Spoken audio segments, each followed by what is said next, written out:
Bonjour à toi, public de Néant TV. Ah non, bonjour à toi, c'est qui dit ça? C'est Franck Dubosc. Ouais, c'est drôle. Attends, je refais. C'est genre le...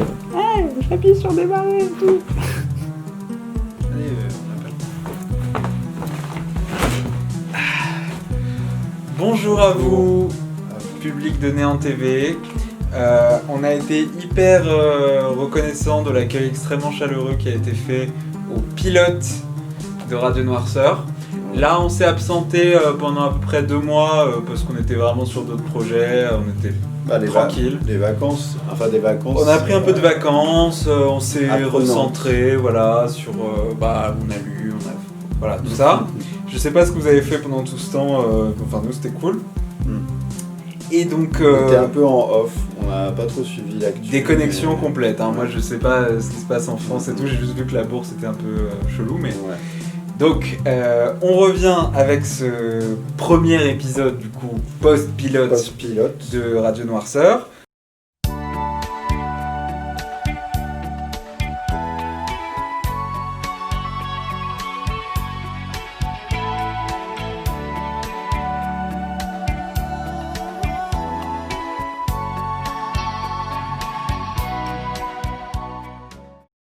Je réexplique le principe, pour ceux qui n'ont pas vu le premier épisode. On passe notre vie à faire des conversations, entre amis, entre pas amis, quand on drague, quand on rencontre des gens, etc. Les conversations, c'est quoi? C'est principalement raconter des histoires sur soi, des histoires sur les autres. Dans la grande catégorie des histoires sur soi, qui est un élément majeur des conversations, il existe en vérité une portion très intéressante, très intrigante d'histoires que personne ne racontera. Pourquoi personne ne les racontera? Portion congrue. Parce que ce sont des histoires en fait qu'on peut tourner de 1001 manières, mais où l'on n'aura jamais le beau rôle, d'accord? Et qu'on ne pourra même pas sauver vraiment avec de l'autodérision. Radio Noirceur, c'est ça, c'est partir à la recherche de ces histoires. Donc nous-mêmes, on en fournira parce qu'on a eu quand même une vie suffisamment dégueulasse pour avoir justement du biscuit. Et puis il y a Michel aussi qui en fournira. Michel, pardon? Fournira. Ouais, tu sais que je fais pas de montage là-dessus. Non mais écoute. Bon. Non, mais on est là pour le lever, on est là pour le lever. Le principe est là, tu l'as exposé. Voilà. Et donc, on en profite du coup pour faire un appel parce que c'est à propos de nous, mais on aimerait vraiment que des gens aussi... on a reçu des propositions, etc. Mais bon, là les gens, je sais pas quoi, ils étaient pas trop chauds de sortir. Donc, en tout cas, on est ouvert. Venez raconter vos histoires de merde, vos histoires inracontables. Voilà.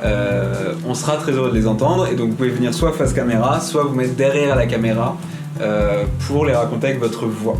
Et on peut même trafiquer votre voix. Et votre visage. Il faut surtout que vous n'ayez pas le beau rôle, comme Middle beau. J'ai envie d'arrêter là.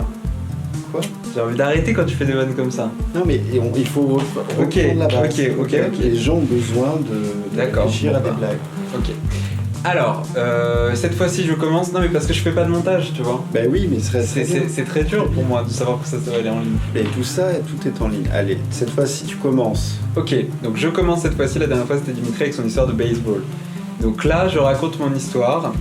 Alors, c'est une histoire qui se passe quand j'ai, je pense, 7 ou 8 ans.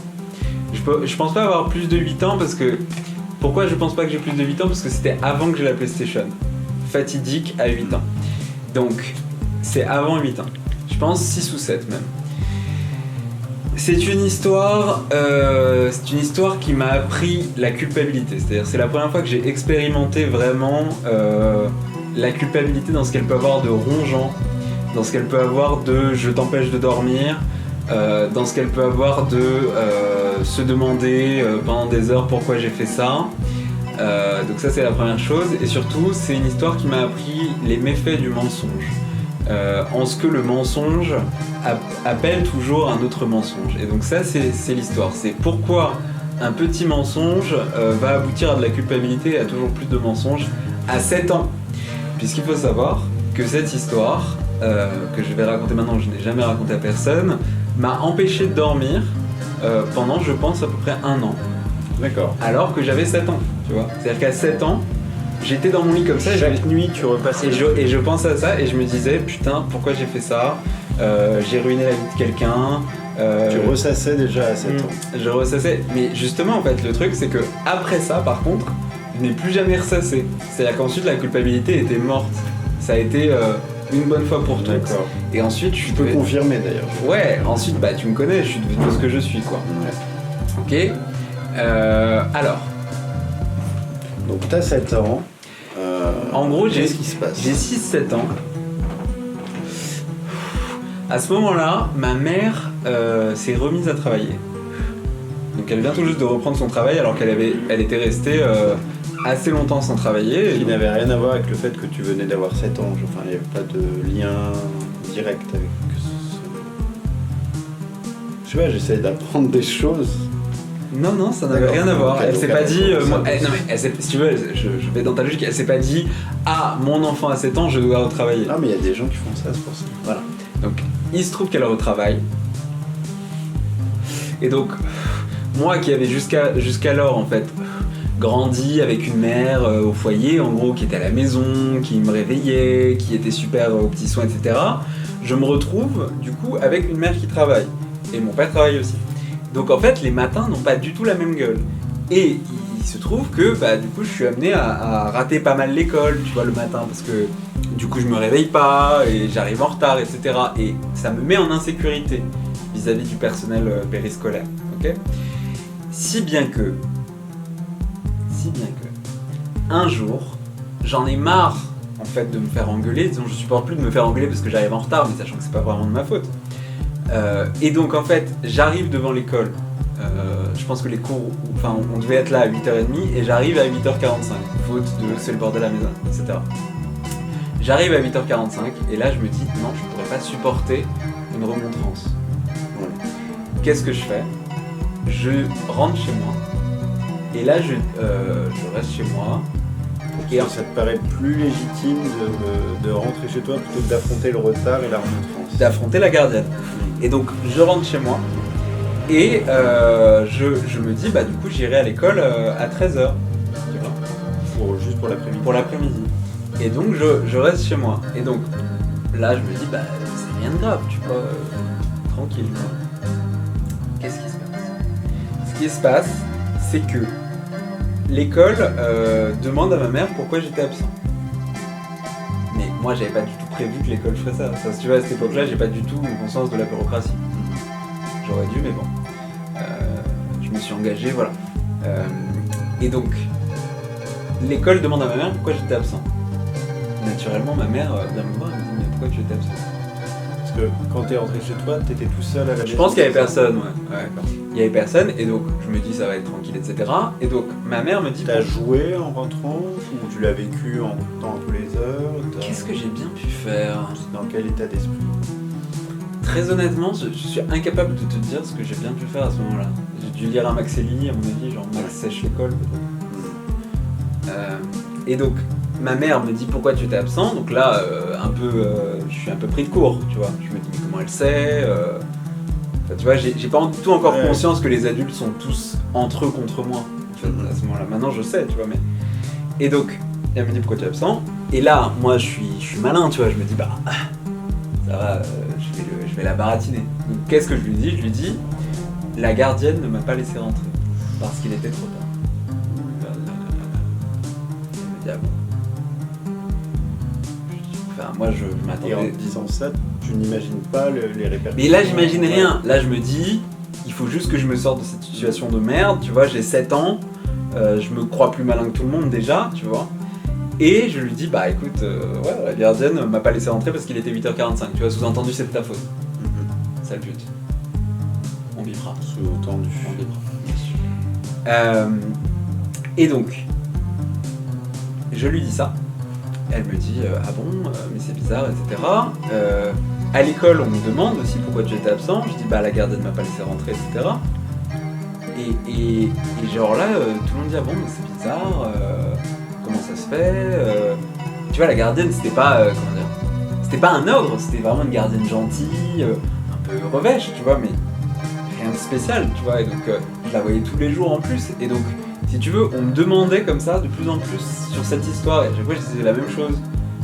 Et elle me regardait comme ça et tout, genre, c'est qui ce gosse, ouf, quoi, qui invente des cracks et tout. Et là, en fait, tu vois, je commence à plus très bien dormir, en fait. C'est-à-dire là, je me dis, en fait, je me rends compte, je me dis, ça se trouve, j'ai causé des problèmes à la gardienne.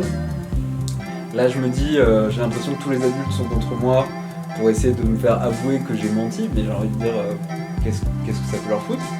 Et donc, tu vois, ça commence, d'abord c'est ma prof, machin, ensuite la gardienne vient carrément me voir, tu vois.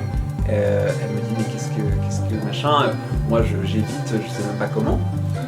Et parce que ta mère n'a pas agi auprès de la gardienne ensuite pour lui mettre la pression, qu'est-ce qui s'est passé? Non, en fait, si tu veux, c'était resté très diffus. Tu vois, c'est une histoire qui, à mon avis, s'est étalée pendant quasiment 6 mois, où en fait la vie continuait, mais globalement, c'est une histoire qui revenait comme ça tout le temps. Et tu vois, moi, je commençais à vraiment très mal dormir, quoi. C'est-à-dire vraiment, genre, avant de réussir à m'endormir, je pensais à cette histoire, mais ça me rendait fou, quoi. Et figure-toi qu'un jour,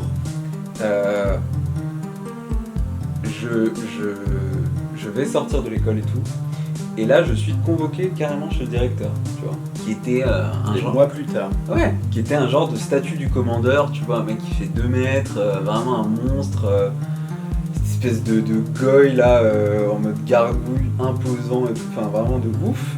Un gargoyle, comme tu l'as entendu. Et donc, et là il me dit, alors, qu'est-ce qui s'est passé, etc. Je dis, ils m'ont fait, quoi. C'est ce qui est la vérité. C'est là, la gardienne m'a pas laissé rentrer. Sur la base. Moi je suis comme ça, tu vois. Mieux vaut cracher une molaire que de cracher un blaze, tu vois. Genre, je veux pas dénoncer, c'est la gardienne pour moi. Il me fait, ok, tu persistes, quoi. Petite merde. Donc, encore une étape, tu vois. Là, je me dis, bon, les gars, calmez-vous avec cette histoire de gardienne. Enfin, je veux dire, je suis là, j'apprends à lire, j'apprends à compter, multiplication, division, j'ai déjà une forte pression. Laissez-moi tranquille, quoi. Et là, mec, fin de l'histoire. Fin de l'histoire terrible. J'arrive, je vais sortir de l'école, tu vois. Et là, ma mère est là. Ma mère n'est plus me chercher depuis 1000 ans, tu vois. Elle est là. Elle me dit, comment tu vas? Elle est super gentille, tout va bien, tu vois. Je suis un peu étonné, mais c'est très cool, c'est plus genre, on va prendre un goûter, mon chéri, etc. On va au marchand de journaux. Donc, hors école. Là, normalement, t'es safe. Là, je suis safe, là, tout va bien. On va au marchand de journaux. Qu'est-ce que j'achète? Alors, est-ce que tu te souviens, tu sais, ces trucs qu'il y avait avant, les magazines là où chaque mois t'as une sorte de truc dedans, tu collectionnes Del Prado. J'avais les omoplates, enfin, tu sais, le corps humain. Voilà. Et là, c'était le premier numéro pour avoir le jeu d'échecs anti-Dragon Ball Z. Stylé. Ultime. Donc, moi, si tu veux, j'achète mon petit fascicule avec ma figurine de Sangoku Super Saiyan 1 ou 2, je saurais pas te dire parce que c'est toujours difficile. J'ai ça entre les mains. Ma mère, elle nous emmène au café comme ça. Elle me dit, qu'est-ce que tu veux, mon chéri? Je prends un chocolat chaud et tout. Et là, elle me dit, alors, pourquoi tu as menti? Ouais, c'est-à-dire, elle t'a offert quelque chose pour ensuite te mettre une douleur. Et là, si tu veux, le taquet, quoi. Elle me dit, pourquoi tu as menti? Je dis, quoi? Pardon? Je dis, c'est à moi que tu parles. Elle me dit, tu as quelque chose à me dire?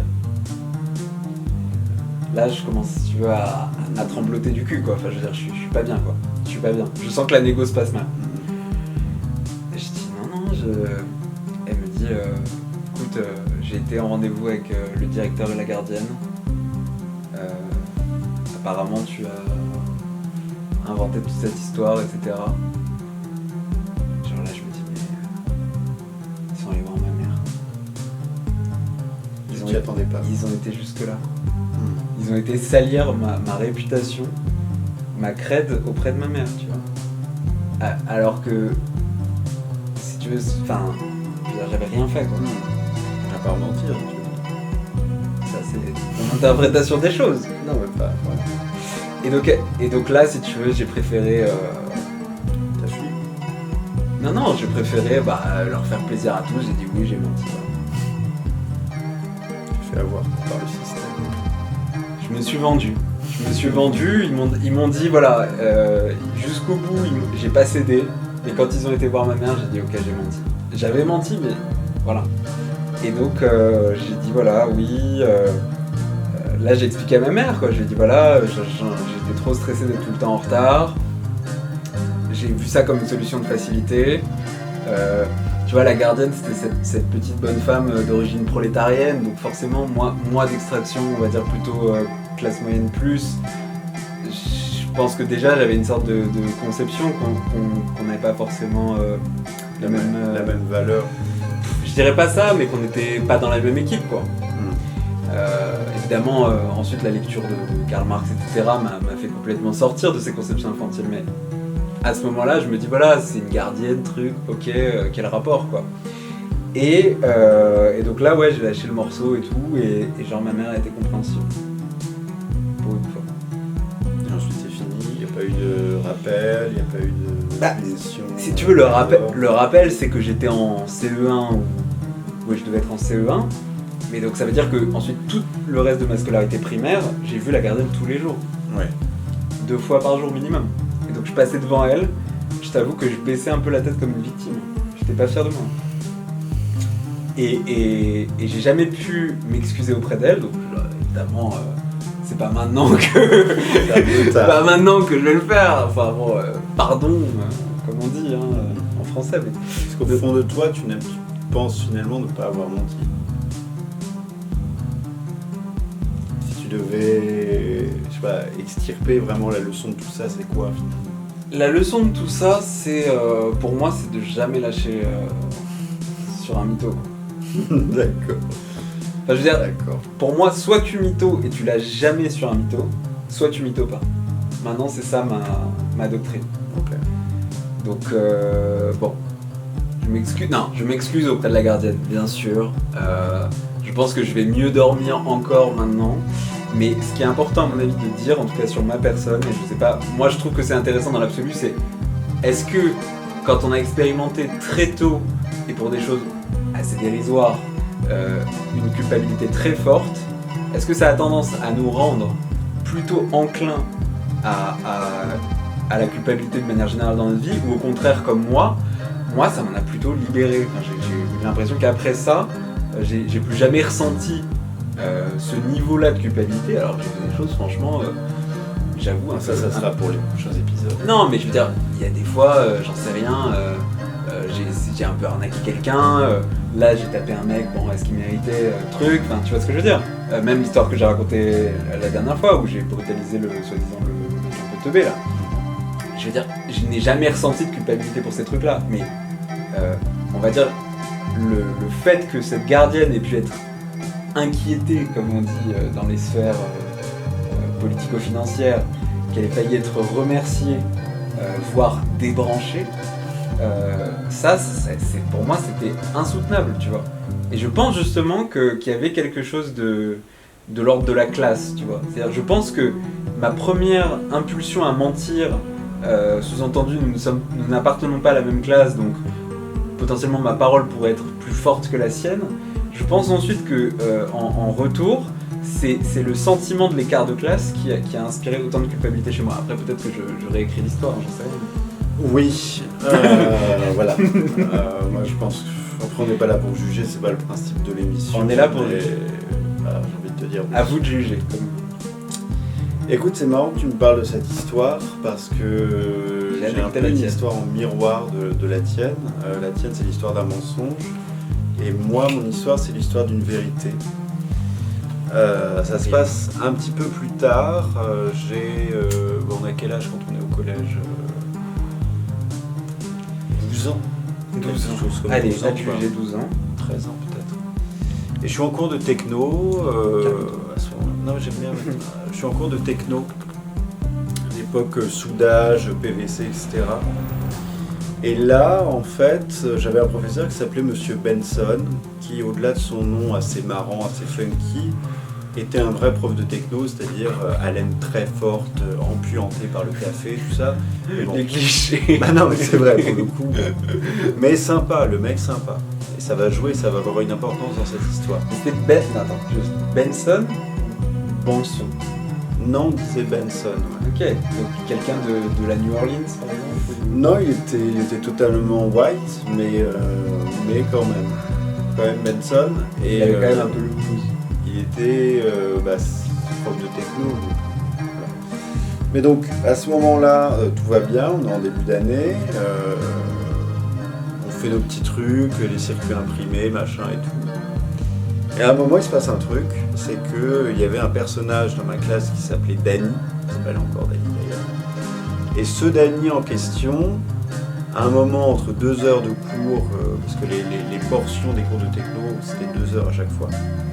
Entre 2 heures de cours, je le vois, et je suis pas le seul d'ailleurs dans la classe, je le vois cracher dans le manteau laissé là par Monsieur Benson. Ok. Et bon. Cracher comment? Cracher comment? Genre il s'approche du manteau. Mollard? Mollard, mais mollard caché, pas mollard visuel sur le truc, mollard dans poche, le col, ouais. Dans l'intérieur du col, enfin bref. Je le vois faire, on doit être... Danny avait pleine possession de ses facultés intellectuelles? Pas vraiment, enfin, il était genre comment dire, cassos, je sais plus si on peut dire ça aujourd'hui, mais bon, il n'avait pas la vie la plus facile au monde, et je pense que c'était une façon pour lui d'expectorer dans tous les sens du terme. Donc je le vois, moi ça me fait marrer, moi j'étais pas le dernier à faire des bêtises, même si jamais je n'aurais été jusque-là dans la plaisanterie. Et puis la récréation se termine, Monsieur Benson retourne à son pupitre, il voit son manteau, il le manipule légèrement et puis il découvre la tache engendrée par la salive expulsée par Danny. Évidemment, lui il ne rigole pas, est-ce que c'est son manteau, le mec est professeur, il n'est pas là pour déconner. Même s'il était vraiment assez cool, tu sais, c'était le cliché, genre je suis cool, je suis jeune. Quel âge? 40, 50? Non, vraiment une petite, je pense mon âge, ouais, donc une petite quarantaine, quoi. Et puis, donc bon, il s'arrête devant son manteau, et puis il dit, bon écoutez, écoutez les jeunes, avant de reprendre le cours, j'ai besoin de savoir qui a fait ça, qui a mollardé. Et là, qui a souillé. Voilà. Et là, je me dis, moi j'ai été l'un des témoins de l'affaire. Témoin oculaire. Voilà, témoin oculaire. Mais parmi les gens, il y avait genre, je crois, 1 ou 2 autres mecs qui étaient au niveau de la hiérarchie des suceurs. Je trouve pas de meilleure expression. Étaient plus haut placés. Donc je me dis, les mecs vont balancer, l'histoire est finie. Danny va se prendre de la colle, tout ça. Mais non, personne ne bronche. Même les suceurs. Même les suceurs ne bronchent pas. Je me dis, putain, les mecs sont solides, ils sont sympas. c'est des Renois, quoi. Ouais. C'est des Renois sûrs. Ouais, je crois pas trop. Et là, il se passe un truc assez dingue, quoi, digne d'un film. C'est-à-dire que tout le monde, au bout d'un moment, finit par faire comme dans Spartacus, quoi. Genre, qui a fait ça? Le professeur demande à un, est-ce que vous savez? Et lui dit, c'est moi. Et l'autre dit à côté, non, c'est moi, c'est moi, tout le monde se lève. Non, j'exagère le truc, mais en gros, personne ne lâche le morceau, personne ne crache le morceau, c'est le cas de le dire. Et puis, à ce moment-là, à un moment, donc, ça arrive sur moi, et moi, je reste solide, tu vois, je suis la masse. Sur tes appuis. Je reste solide sur mes appuis, je suis la masse. Et puis bon, faisant chou blanc, Benson, vaille que vaille, continue son cours, et il se dit qu'il rattrapera peut-être le truc plus tard. Là, il était de quelle humeur? Il a fini toujours cool. Ouais, il a fini par retrouver le sourire. Il s'est dit qu'il y avait sûrement moyen déjà d'obtenir l'identité du coupable a posteriori. Et surtout, bon, ça restait une erreur de jeunesse. Tu vois, c'est un professeur, il sait ce que c'est que de pardonner. C'est un symptôme. C'est un symptôme. Et ce qu'il a fait en fait, c'est que dès le lendemain, il a fait des micro-entretiens individuels pour essayer d'en savoir plus. Évidemment, un petit peu en secret, quoi, genre l'air de rien, ça te dit de venir après mon cours, et en fait, c'est à ce moment-là qu'il me demande. Ouais. Et je dois avouer que j'ai balancé. Sachant que je ne pouvais pas être inquiété, sachant que Benson ne me trahirait pas, sachant que je pouvais balancer, j'ai balancé. Donc tu as été un peu le Tekashi 69 de... C'est qui ça? Bah, c'est le mec qui a balancé son gang, là, le rappeur avec les cheveux arc-en-ciel. C'est ça. Bah, j'ai un peu fait ça, et en conséquence de quoi Danny a été viré de l'établissement. Alors attends, j'ai besoin de savoir, est-ce que tu avais un passif avec ce Danny en question? Est-ce qu'il t'avait déjà saoulé? Non, c'était un pote. Mais moi, tu vois, tu es allé chez lui? Contrairement à toi, je ne supporte pas le mensonge, en fait. Donc l'idée de mentir sciemment, de dire je n'ai rien vu alors que j'ai vu, m'était insupportable. C'est vrai? Et pourquoi? À cause de ton éducation religieuse? Oui, bah j'ai... Et raciale? Non, mais disons qu'à cette époque-là, j'allais encore au catéchisme et ça a dû jouer, oui. Mais donc, fais-moi un peu la scène de comment tu balances. Est-ce que tu dis genre, je pense que c'est Danny peut-être, truc, ou est-ce qu'il y a déjà une sorte de jubilation? Il n'y a pas de jubilation. En fait, c'était très simple, c'est-à-dire qu'il connaissait bien la classe. Il savait qui pouvait être capable et qui était strictement incapable, en théorie, d'accomplir ce geste. Est-ce qu'il a prêché le faux pour savoir le vrai? Ouais. Par exemple, c'est Jonathan pour te forcer c'est un ça. peu à... Non, en fait, dans un premier temps, il m'a dit c'est toi, pour me mettre la pression, Là, et pour te dire à quel point je suis genre... C'est des techniques d'interrogatoire de Mossad. Mais oui, mais pour te dire à quel point j'ai un rapport à la culpabilité spécial, j'ai hésité à dire oui. Oh là là. Je sentais que ce blanc. Voilà. Et bref, et après j'ai quand même dit non, et il me dit mais c'est Danny. Et là, j'ai fondu. Je me suis rétracté. Tu t'es liquéfié. Oui. Est-ce que tu as fait sous toi? En théorie, oui. Enfin, d'un point de vue pratique, non, heureusement. Mais tu t'es fait dessus, quoi. Non, mais ouais, c'était trop de pression pour moi. Donc j'ai balancé. Attends, est-ce qu'il a fait le coup de déchirer des annuaires devant toi? Pour le plaisir de mettre la pression. Non, il n'a pas déchiré d'annuaire. Mais tu t'as dit c'est toi, tu as dit non. Ouais. Et après t'as dit c'est Danny et t'as fait oui, c'est Danny. Oui. Mais en fait, le truc qui m'a fait peut-être donner ma réponse plus facilement que si ça avait été quelqu'un d'autre, c'est que ce Danny-là, quelques semaines plus tôt, s'était blessé également au cours de techno, preuve peut-être de son manque d'adaptation, parce qu'il s'était blessé sur une perceuse qui n'était pas encore allumée. D'accord. Voilà, donc c'était un personnage un peu... En de cracher dessus, on ne sait pas. Il a percé sa langue. On ne sait pas, il essaie de alors, faire des choses. moi, tu vois, tu vas penser que je suis obsessionnel, mais j'ai besoin de comprendre un peu la dynamique de classe dans tout ça. Ouais. C'est-à-dire, est-ce que Danny, par exemple, Cassos, un peu prolétaire, j'imagine white trash... Mais pas très éloigné de mon profil, finalement. Ok. Voilà. Et Benson, on va dire un peu... comment il s'appelle, John Café de La Ligne Verte, c'est-à-dire le Morgan Freeman, très attachant, un peu l'afro-américain qu'on adore du cinéma hollywoodien. Il s'appelait Benson, mais rien à voir, non, mais c'était... Oui, il était blanc. C'était le jeune, le jeune prof légèrement cool. D'accord.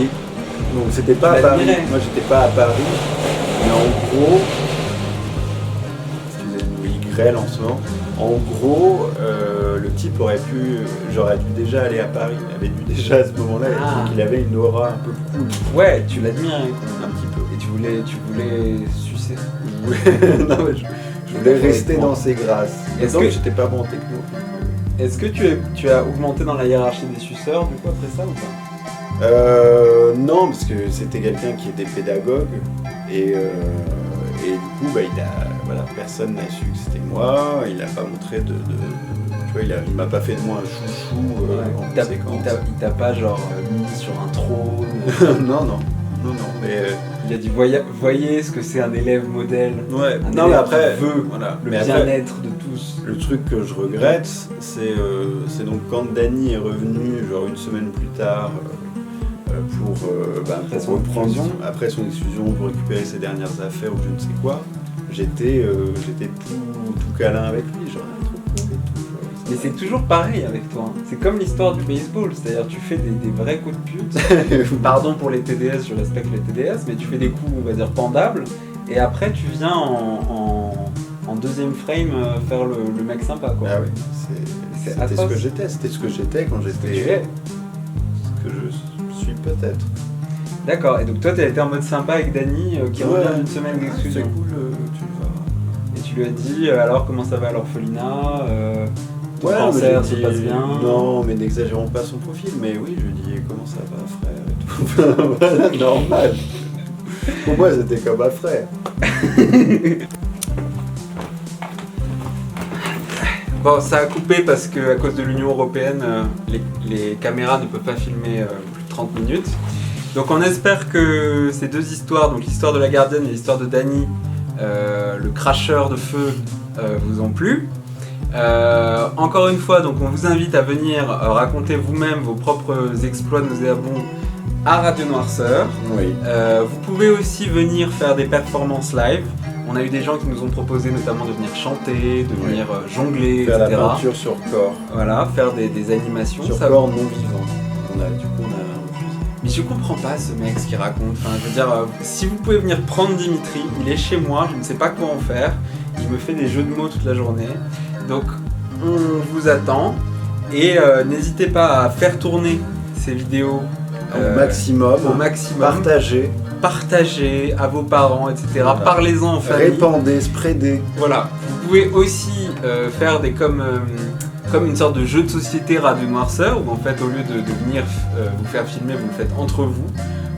Vous allez par exemple trouver votre Dany ou votre gardienne et vous leur dites excusez-moi mais en même temps j'avais pas le choix. C'est ça. Et puis on vous envoie le générique On voit le générique. Gratuitement. gratuitement et on a hâte encore une fois d'avoir vos retours. Voilà, gros À bisous. très vite, on vous embrasse. Tu veux dire quelque chose? On vous embrasse, je vais dire. Tous et toutes. Tous et toutes. Comme un enfant.